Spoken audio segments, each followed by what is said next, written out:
à tous, ravi de vous retrouver pour de nouvelles news. Alors on commence fort aujourd'hui, direction la Chine, qui fait parler d'elle suite à un vaste trafic de bébés. En effet, Bérangère, la politique de l'enfant unique instaurée dans les années 80 en Chine conduit à bien des dérives. Après les avortements de masse de petites filles, le pays est maintenant confronté à de véritables trafics d'enfants. Chaque année, 8 000 à 15 000 bambins disparaissent, dont 3/4 de petits garçons. Et face à ce phénomène, l'État semble fermer les yeux, de peur de ternir l'image du pays. Les parents biologiques se battent donc seuls pour essayer de retrouver leurs enfants, mais ils se heurtent à un véritable parcours du combattant, puisqu'il faut savoir que les ravisseurs et les adoptants s'arrangent entre eux. Au bout de quelques années, un chef de village peut même légaliser un enfant. Il devient donc très difficile de le retrouver. La loi du pays prévoit pourtant une peine maximale pour les enlèvements d'enfants. Malheureusement, à ce jour, très peu de ravisseurs sont condamnés.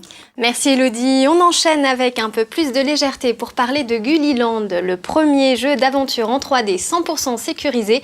Et on va se laisser guider par Sophie, animatrice de Gulliland, qui connaît forcément ce jeu sur le bout des doigts. Bonjour Sophie. Bonjour Bérangère. Oui, donc Gulliland, c'est un jeu en 3D qui se joue en ligne.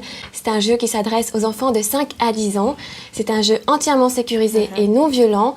Les enfants ne peuvent faire aucune mauvaise rencontre sur le jeu, si ce n'est celle des crocodiles. Bon, on est rassurés. Hein. Et alors, est-ce que tu peux nous dire quelle est la particularité de Gulliland par rapport aux autres jeux vidéo? Oui, alors Gulliland, à la différence des autres jeux vidéo, qui se focalisent sur une seule thématique, concilie à la fois l'aventure et la création. Ça veut dire que les enfants qui ont plutôt l'esprit aventurier vont visiter les 13 différents niveaux, ils vont accumuler des points. Les enfants qui ont plutôt l'esprit créatif vont aller dans les 7 différents studios, ils vont créer des chorégraphies de danse, monter des films, dessiner, faire de la musique, etc.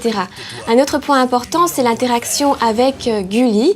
Ça veut dire que quand Gulli met en avant un dossier, comme c'est le cas en ce moment sur l'Âge de glace 3 pour la sortie du film, eh bien nous en ce moment, on publie la bande-annonce de l'Âge de glace 3. D'accord. Et alors en surfant sur le site de Gulliland, j'ai vu qu'on parlait aussi de la Gulliland Star. Est-ce que tu peux nous en dire un peu plus? Oui, alors la Gulliland Star, c'est l'opération phare hebdomadaire.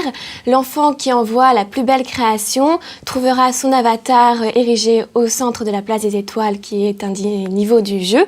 Et en plus de ça, il aura sa création mise en avant sur le site. D'accord, merci Sophie. Et j'en profite pour vous préciser que vous pouvez tester aussi gratuitement ce jeu en le téléchargeant sur le site gulliland.fr. Donc c'est un test d'1 heure. Donc profitez-en. Sur ce, je vous dis à demain pour de nouvelles news. Salut!